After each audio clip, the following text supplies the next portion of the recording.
नमस्कार, मैं हूं गोविंद पंतराजू और आप देख रहे हैं हमारा कार्यक्रम आपकी बात। आपकी बात में आज हम बात करेंगे कांग्रेस और उत्तर प्रदेश के रिश्तों की बात। हम बात करेंगे उत्तर प्रदेश में कांग्रेस का भविष्य क्या है और उत्तर प्रदेश से कांग्रेस देश में कहां तक जा सकती है। उत्तर प्रदेश में कांग्रेस किस तरह से काम कर रही है और जो अगला आने वाला विधानसभा चुनाव है उसके लिए कांग्रेस की क्या रणनीतियां हैं। कांग्रेस किन सवालों को लेकर जनता के बीच में जाना चाहती है।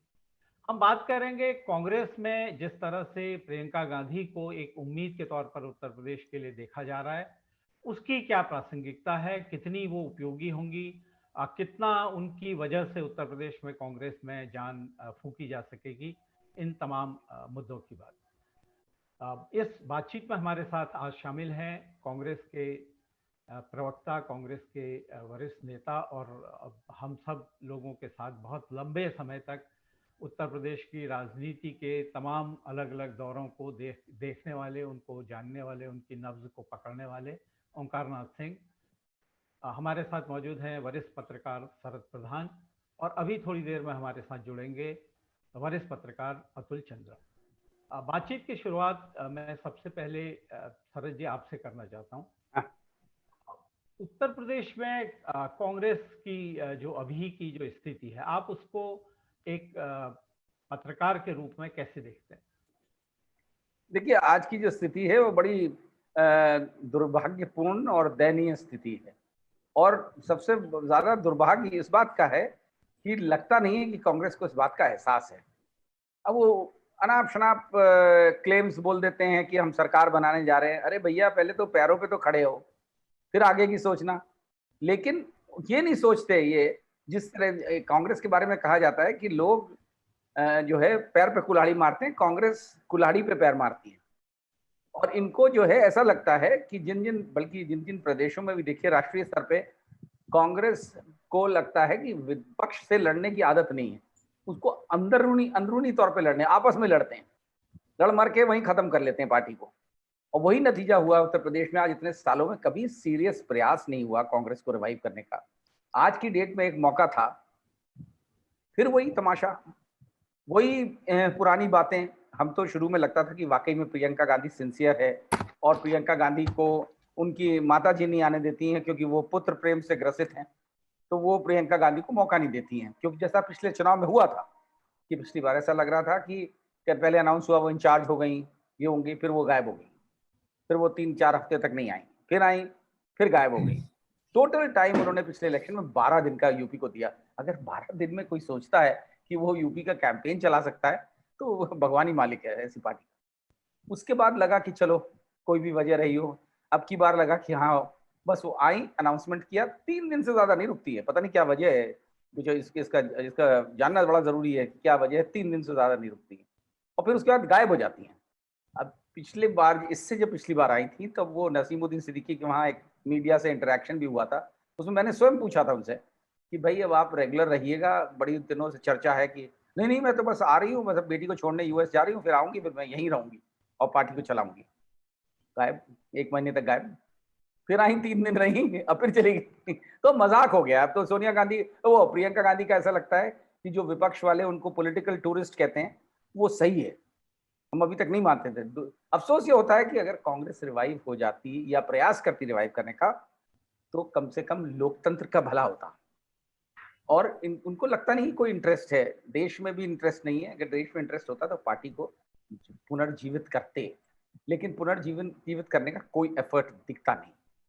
ये 2 दिन के आकर के और पार्टी के नेहरू भवन में खूब हंगामा हो जाना, लगता है पूरी रोशनी जलने लगी, दिवाली आ जाती है, फिर उसके बाद गायब हो जाता है। तो इस तरीके से तो मुझे नहीं लगता कि ये कांग्रेस रिवाइवल पाथ पे भी है। और कुछ तरफ से कोई सबसे बड़ी बात यह है कि कोई एफर्ट नहीं है रिवाइवल का। वरना ऐसा आज की डेट में भी ऐसा वोटर है जो सबसे दुखी हो चुका है और कांग्रेस की तरफ ड्रिफ्ट करता, बशर्ते कांग्रेस अपने आप को दर्शा सकती एक सीरियस प्लेयर की तरह से, कि मतलब मैदान में वो भी सीरियस खिलाड़ी है। अभी तक आज की डेट में ये भी नहीं हो पाया है कि वो दिखा सके। प्रियंका गांधी से जितनी उम्मीदें थी, मुझे नहीं लगता है कि अब वो भी उम्मीदें थी और नाउम्मीदी में बदलती जा रही हैं। तो इसलिए इसलिए उसकी गिनती एज अ प्लेयर करना उत्तर प्रदेश के मैं इस राजनीति के खेल में मेरा ख्याल आज की डेट में तो अब नहीं दिखता है। ओंकार जी, जैसी परिस्थितियां हैं, जिस तरह से शरद जी ने जिन बातों का जिक्र किया, कांग्रेस एक लंबा समय हो गया उत्तर प्रदेश में सत्ता से बाहर रही और लोकसभा में भी उसकी स्थिति उत्तर प्रदेश से लगातार पतली हालत होती गई है, लगातार अब एक में वो सिमट के रह गई है। ऐसी स्थिति में क्या आपको लगता है, जैसे छत्तीसगढ़ में रमन सिंह की सरकार को उखाड़ फेंका था विधानसभा चुनाव में, कांग्रेस ने एक चमत्कार एक तरह से वहां पर किया था, बहुत बड़ा बहुमत लेके कांग्रेस आई थी, क्या आपको लगता है उत्तर प्रदेश में इस तरह की कोई संभावनाएं हैं और पार्टी इसके लिए गंभीर है, काम करना चाहती है? देखिए राजू भाई, शरद जी ने जो बात कही है उन्होंने अपना आकलन किया है, लेकिन मैं उनको बताना चाहूंगा कि प्रियंका गांधी जी बहुत गंभीर है उत्तर प्रदेश को लेकर, और वो उत्तर प्रदेश कांग्रेस के बारे में एक एक चीज जानती। उनके ना आने का जो मेन कारण था, क्योंकि हमारा संगठन बहुत कमजोर था, उस संगठन को उन्होंने ब्लॉक लेवल तक पहुंचा दिया और अब उसको न्याय पंचायत लेवल पर ले जा रहे हैं। और हमारी ये प्लानिंग है कि हर गांव में हमारी कांग्रेस दिखे और उसको उस हिसाब से करें। हमने उसके लिए कुछ लोगों को तैयार किया है, कार्यकर्ताओं को, जो जगह जगह जाके हर जिले में ट्रेनिंग दे रहे हैं, कैसे कैसे गांव में कांग्रेस का प्रचार प्रसार करना है। ये सारी चीजें जब हमारी सेट हो जाएंगी तो मैं समझता हूँ 20-10-15 दिन के अंदर ही फिर हमारी नेता बाहर निकलेंगी और फिर वो बराबर दौड़ में रह जाएंगे। लगता है तो कई बार आपसे जब बात हुई थी, मैं समझता हूँ जब प्रेस मीडिया से बात हुई थी, आप भी थे वहां पे शरद भाई, और उन्होंने ये कहा था कि मैं यूएस जा रही हूँ। यूएस गई थी वो अपनी बच्ची का एडमिशन कराने के लिए, और जब आई तब से बराबर यहाँ पर वो कांटेक्ट में रही। ऐसा नहीं है कि कांटेक्ट में नहीं थी, हर आदमी से बातचीत होती है, हर आदमी से वो फीडबैक लेती हैं। लेकिन देखिए, जब फील्ड में आप जाइए और अगर आपकी टीम नहीं है तो अकेले आप क्या करेंगे? बॉलिंग करेंगे, बैटिंग करेंगे, फील्डिंग करेंगे, कीपिंग करेंगे, क्या करेंगे?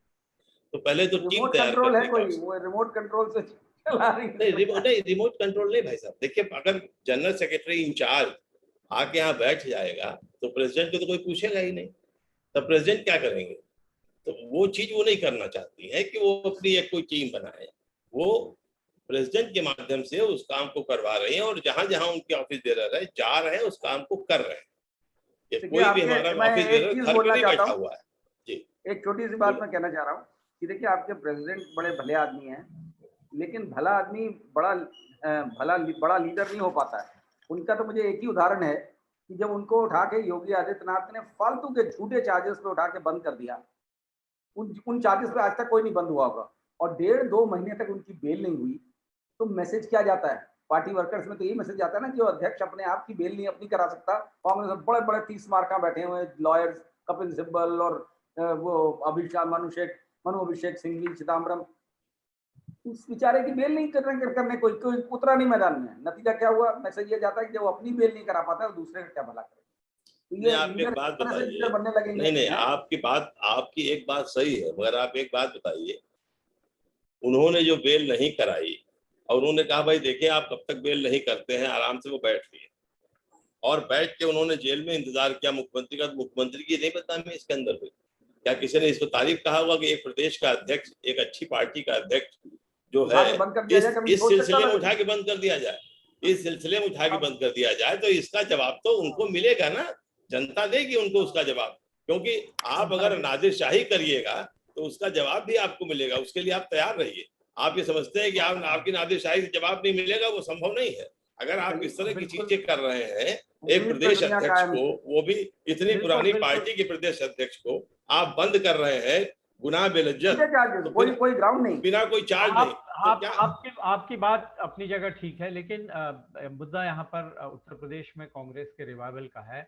अतुल जी, मैं आपसे समझना चाहता हूँ प्रियंका गांधी को लेकर, जिस तरह से अभी ये पहले ये कहा गया था कि वो उत्तर प्रदेश का चेहरा होंगी, उत्तर प्रदेश के लिए एक तरह से नेतृत्व वही करेंगे, अब थोड़ा सा कांग्रेस ने उसको, जैसे पिछली बार शीला दीक्षित को उत्तर प्रदेश की मुख्यमंत्री पद की प्रत्याशी के तौर पर कांग्रेस ने शुरू में प्रचारित करने की कोशिश की थी, हालांकि वो बहुत आगे वो पूरा कार्यक्रम नहीं चल पाया। इस बार उससे थोड़ा बचकर मुख्यमंत्री का चेहरा नहीं बल्कि उत्तर प्रदेश में कांग्रेस का मुख्य चेहरा होंगी प्रियंका गांधी, इस तरह की बात की जा रही है। आपको क्या लगता है जमीनी स्तर पर? एक बात ओंकार जी ने कही कि हम पहले नीचे अपना कैडर तैयार कर रहे हैं, उसके बाद हमारी लीडर लोगों के बीच में जाएगी। लीडर को कैडर के बीच में जाना जरूरी है या जनता के बीच में जाना जरूरी है उत्तर प्रदेश में जैसी परिस्थितियां हैं? आपको प्रियंका गांधी को लेकर किस तरह की संभावना दिखती? देखिए, हमारे विचार से तो लीडर को दोनों ही के नजदीक जाना जरूरी है। और ये बात हम कहेंगे कि कोविड के दौरान अगर कोई नेता मैदान में दिखा है तो वो प्रियंका गांधी है विपक्ष की तरफ से। आप हमको बता दीजिए कि मायावती ने माइग्रेंट वर्कर्स के लिए क्या किया, आप बता दीजिए कि अखिलेश यादव ने क्या किया। चाहे वो बसों का को इकट्ठा करना हो, चाहे किसी और तरह से उनकी मदद करनी हो, ऑक्सीजन जो भिजवाया, वो सब, ये सारे काम कांग्रेस की तरफ से किए गए और इसका इनिशिएटिव प्रियंका गांधी ने लिया। तो ये पॉइंट तो हम लोगों को कंसीड करना पड़ेगा। दूसरी बात जो शरद जी ने कही है कि काडर है ही नहीं, तो किस काडर के पास जाएंगी वो? जैसा ओंकार जी ने कहा कि अब काडर बिल्ड किया जा रहा है, वो भी आरएसएस की तर्ज पर काम करेगा। तो वो ठीक है, अब जब वो बन जाएगा 1-2 महीने में और उसके बाद फिर वो जानना शुरू करेंगी, तो देखिए नतीजा क्या होता है। लेकिन उम्मीद बहुत कम रखनी चाहिए कि इससे कांग्रेस को बहुत ज्यादा फायदा होगा। एक बात तो ये है, ओंकार जी इस बात को जानते होंगे बखूबी, लगभग हर साल पिछले कई वर्षों से प्रियंका को लखनऊ बुलाने का मुहिम चल रहा है। हर बार प्रदेश कांग्रेस की तरफ से एक प्रस्ताव पास होता है कि प्रियंका गांधी को लखनऊ भेजा जाए और उनको मुख्यमंत्री का चेहरा बनाया जाए। वो सब चीजें हो चुकी हैं, कुछ नहीं किया गया। अब जब लोगों का इंटरेस्ट ही कांग्रेस में खत्म हो गया, तब आप उनको कह रहे हैं कि ये कांग्रेस का चेहरा होंगी। अभी भी ये बहुत दबी जबान में कहा गया है और सलमान खुर्शीद ने कहा है, जिनका बहुत ज्यादा हमारे ख्याल से जिनकी बहुत अपील है नहीं उत्तर प्रदेश में। कोई और वरिष्ठ नेता कहता, जोर दे करके कहता, तो समझ में आता कि हाँ भाई, ये इस बार ठोस कदम उठाया जा रहा है। तो हमको नहीं लगता है कि प्रयास अच्छा है, पहले के मुकाबले ज्यादा मजबूत प्रयास लग रहा है। लेकिन अगर कांग्रेस इससे जीवित होने की उम्मीद करे तो हमको तो बहुत आसार अच्छे नहीं लगते हैं। जी बिल्कुल, आपने जिस तरह से आकलन किया है वो अपनी जगह वो आकलन बिल्कुल ठीक लगता है। ओंकार जी, जैसा अतुल जी ने कहा, आपको क्या लगता है एक आसार कांग्रेस को सुधारने का प्रियंका गांधी हो सकती है कि उससे कुछ कांग्रेस का उत्तर प्रदेश में जनाधार बढ़े, उत्तर प्रदेश में पकड़ बढ़े? आप और ऐसी कौन सी चीजें हैं जिनसे कांग्रेस उत्तर प्रदेश में अपनी खोई हुई प्रतिष्ठा को वापस पा सकती है? देखिए, मैं आपसे एक बात कह दूं, इस आने वाले इलेक्शन में कांग्रेस की बहुत महत्वपूर्ण भूमिका होगी, क्योंकि सरकार से जो लोग नाराज हैं उसमें से अधिकांश लोग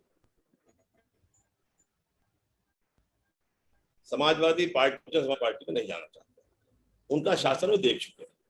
आज से 32 साल से पहले कांग्रेस का जो शासन था उसको देखने वाले बुजुर्ग हो गए हैं, और हम आप जैसे लोग जो बचे हुए हैं बुजुर्ग की श्रेणी में कहे जाएंगे।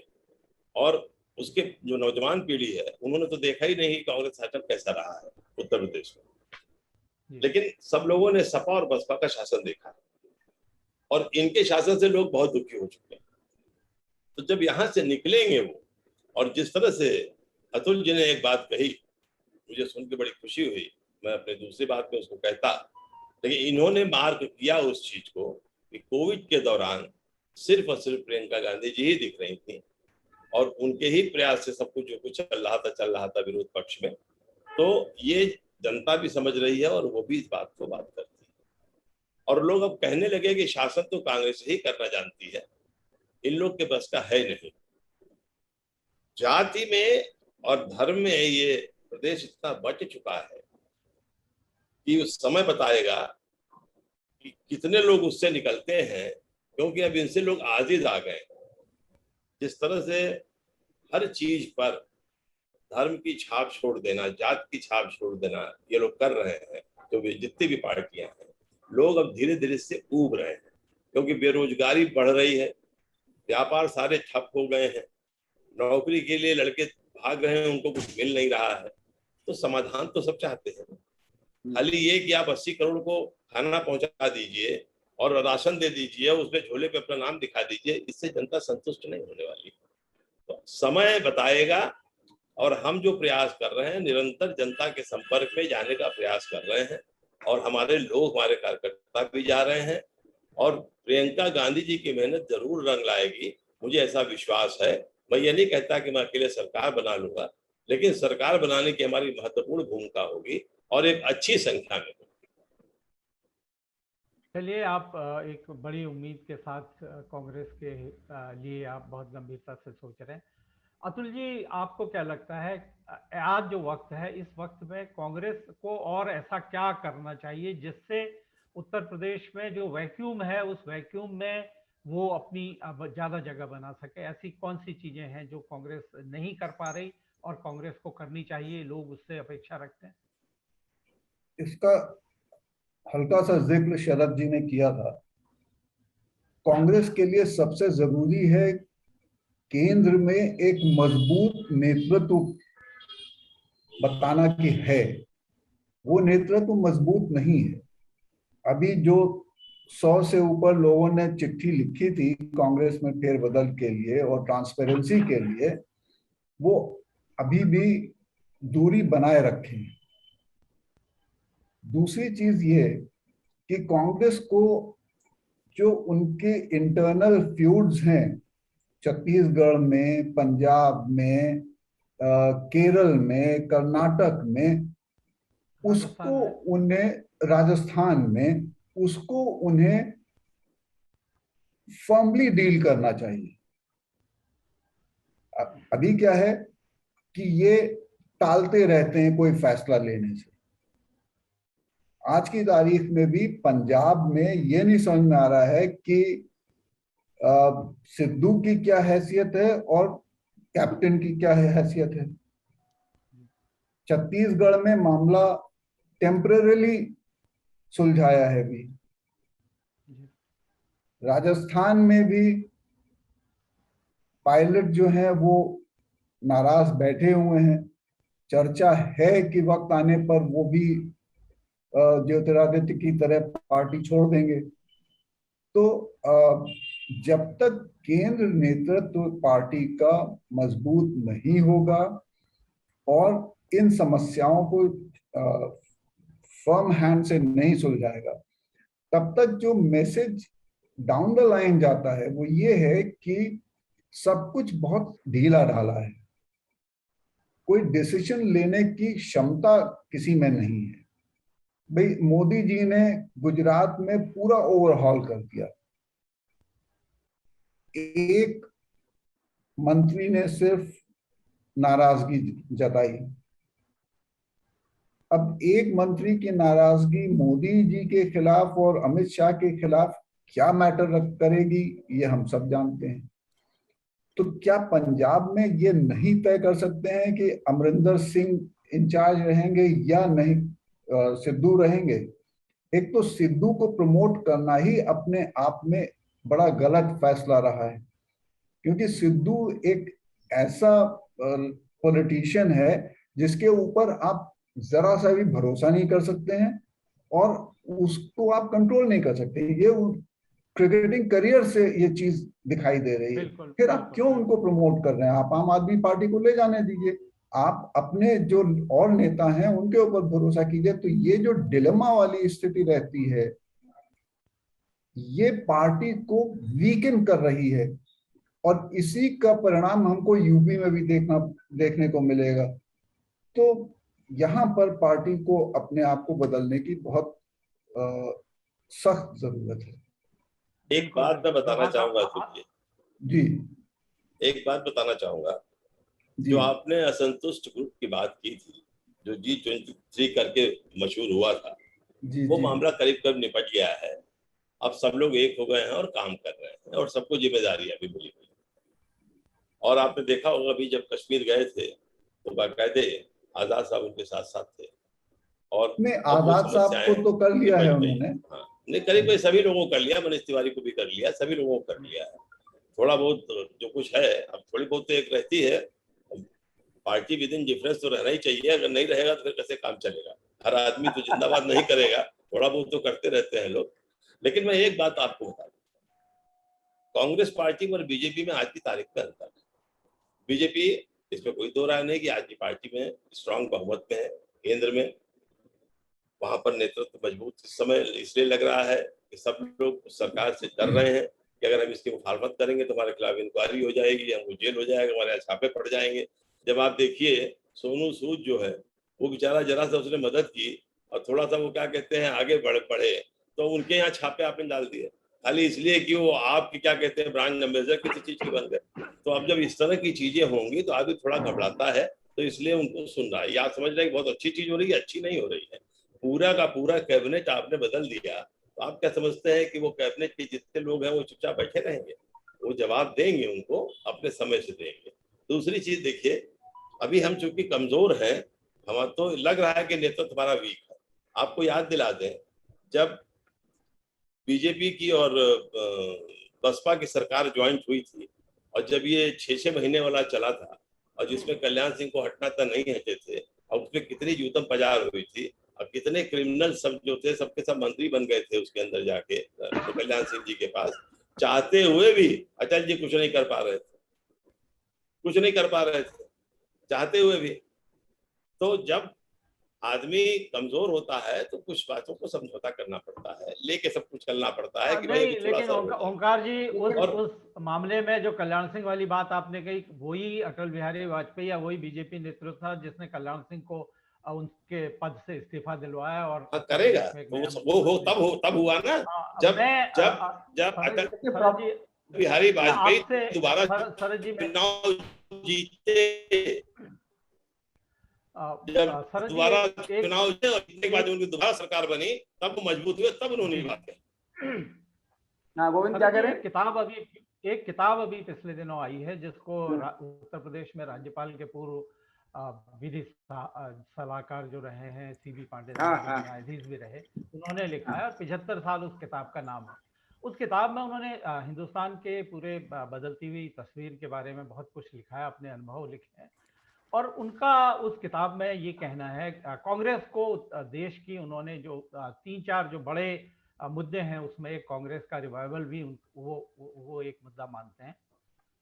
और उन्होंने लिखा है कि इस देश को कांग्रेस की बहुत जरूरत है, लेकिन कांग्रेस को जैसी कांग्रेस की जरूरत है, वो कांग्रेस तभी हो सकती है जब ये जो सोनिया गांधी यानी जो गांधी परिवार है वो कांग्रेस से अलग हो जाए, कांग्रेस में नया नेतृत्व आए, नए लोग आए, और देश की जनता लोकतंत्र के लिए कांग्रेस को जिस तरह से जिम्मेदार मानती है वो उसी रूप में उसको स्वीकार करे। आपको क्या लगता है? देखिए, पहली चीज मुझे मानना है कि वो जो बात उन्होंने लिखी है वो उस बात पर दम। कांग्रेस के अंदरूनी लोग जो अंदर के लोग ये समझते हैं कि गांधी परिवार गया और कांग्रेस बैठ गई। अरे भैया, इससे ज्यादा और क्या बैठेगी? जहां पहुंच चुकी है, इससे ज्यादा और गिर सकती है गड्ढे में। प्रॉब्लम क्या है कि कांग्रेस डिसीजन नहीं से, कुछ नहीं तो राहुल गांधी अपनी दादी से सीखते। उस लेडी में, इंदिरा गांधी में जो दम था, पढ़िए पुराने रिकॉर्ड से, जब ये जो 71 वॉर हुई उससे पहले व्हाइट हाउस में बैठी हुई थी वो निक्सन के साथ, और press conference, joint press conference होने वाली थी, और निक्सन ने वहां बोल दिया भाषण में कि इंडिया अगर इस तरह से, if India will poke its nose into Pakistan, US will not keep quiet, we will teach a lesson to India. ये सामने बोला था। इंदिरा गांधी खड़ी हुई, उन्होंने जवाब दिया कि US is our friend, not our boss, and I will not take this, we are not here to take dictates from anyone. और वो उठी और वहां से चल दी, उन्होंने कैंसिल कर दी प्रेस कॉन्फ्रेंस व्हाइट हाउस में। ये हिम्मत होती है। और आकर के इंडिया लैंड करते ही उन्होंने बुलाया अटल बिहारी वाजपेयी को और बोला कि यूनाइटेड नेशंस में आप जाओगे, इंडिया को रिप्रेजेंट करो जी। और उसके बाद क्या, वो सब चीजें अलग है, उस टॉपिक पे हम लोग नहीं जा रहे हैं जी। और बीबीसी के उस टाइम के कॉरेस्पॉन्डेंट ने अटल बिहारी वाजपेयी से पूछा कि आप तो इतने बड़े क्रिटिक हैं इंदिरा गांधी के, और आपको लगता है इंदिरा गांधी सच्ची में भेज देंगी? तो उन्होंने बड़ा अच्छा उसे जवाब दिया। उसने बोला कि हमारा ये पूरा ये डेमोक्रेसी है हमारी इंडिया की, और मैं खड़ा होकर क्या क्या डिफेंड किया हुआ। ये चीजें तब होती जब डिसीजन लेने की क्षमता हो। आज की कांग्रेस की लीडरशिप में डिसीजन लेने की क्षमता जीरो हो चुकी है। अरे किसी और से नहीं सीखो, अपने से सीखो, परिवार से सीखो, अच्छे वाली चीजें सीखो। राहुल गांधी 20 बार कह चुके हैं मैं नहीं बनना चाहता। अरे भाई नहीं बनना चाहते तो आप बनवाओ दूसरे को, ये कह करके इससे मैसेज ये जाता है कि आप बनना तो चाहते हैं लेकिन दुनिया को दिखाते कुछ हैं। ये तो बड़ी खराब बात है। राहुल गांधी वेल मीनिंग आदमी है, मैंने बहुत दफे मिला हूं उनसे, इंटरव्यूज किए हैं, लेकिन अगर उनमें क्षमता नहीं है तो उनको जाने देना चाहिए। वो अपना कुछ भी करें, वो अपना बैठ करके उनको कराना चाहिए इंटरनल इलेक्शन, दिखा दें, बीजेपी को भी दिखा दें कि हमारे यहाँ इंटरनल डेमोक्रेसी है। आप अपने आप को औरों की तरह बनाएंगे तो खैर क्या होगा, आपको दिखाना पड़ेगा कि आप अलग हैं और आप वाकई में लोकतंत्र में बिलीव करते हैं। अगर इंटरनल डेमोक्रेसी आप इलेक्शन करा दें, जो भी बनेगा, आप देखिए पूरी कांग्रेस की शक्ल बन जाएगी। ये धारणा जो है ना, ये चमचों की, चाटुकारों की, कि नहीं साहब इनके बगैर नहीं चल सकती, राहुल गांधी की लीडरशिप और पुख्ता हो जाएगी अगर वो इस तरीके से करें। और राहुल गांधी को अगर वाकई में कांग्रेस से प्रेम है, जो होना चाहिए, जो मुझे उम्मीद करता हूँ कि होगी, और देश से प्रेम है, तो वो कांग्रेस को रिवाइव करने के लिए वो और उनकी माता जी को ऐसे स्टेप्स लेने चाहिए जो अनप्लेजेंट लगे लेकिन लार्जर इंटरेस्ट में कांग्रेस पार्टी के हों, परिवार के इंटरेस्ट में नहीं।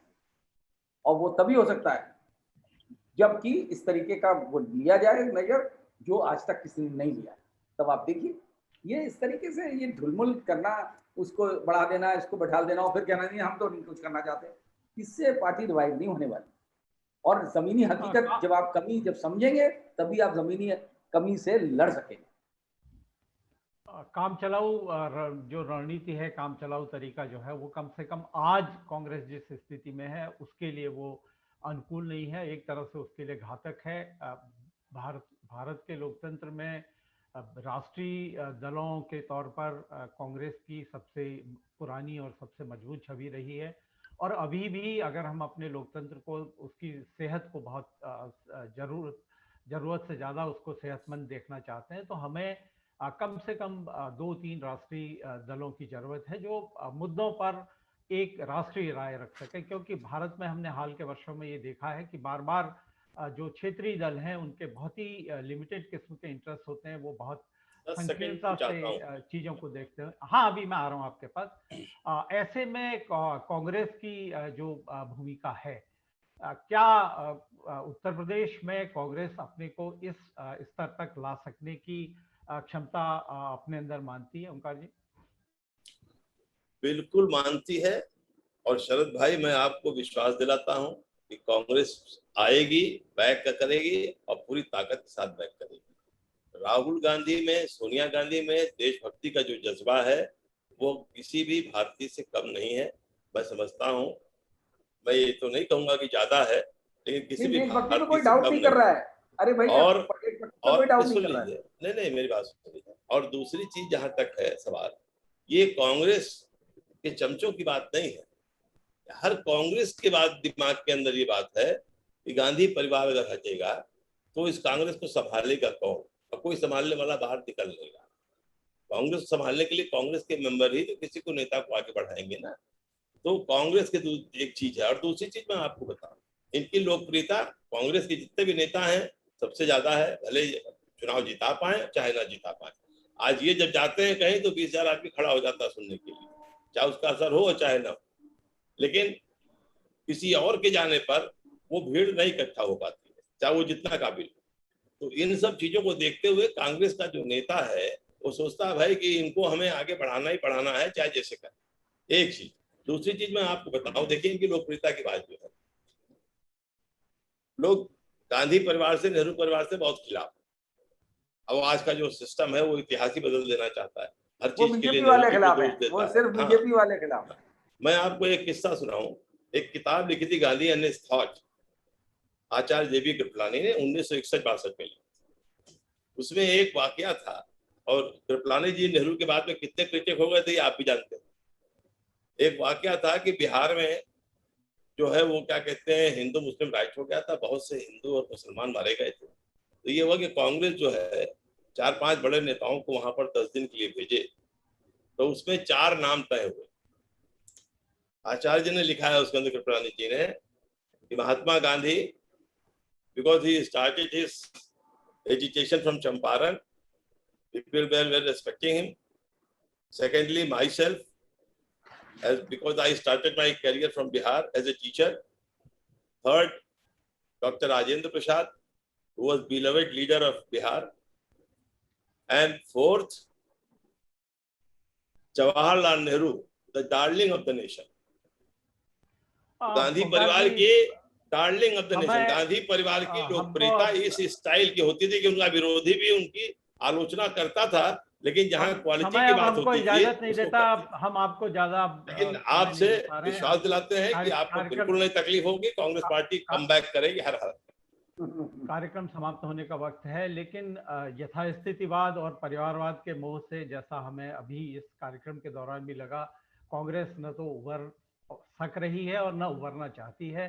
ऐसे में कांग्रेस से जिस बड़ी भूमिका की उम्मीद भारत का लोकतंत्र और भारत की जनता करता है, वो उत्तर प्रदेश में किस हद तक पूरा हो पाएगी, ये आखिरी तौर पर तो जो विधानसभा के चुनाव हैं उनसे तय होगा।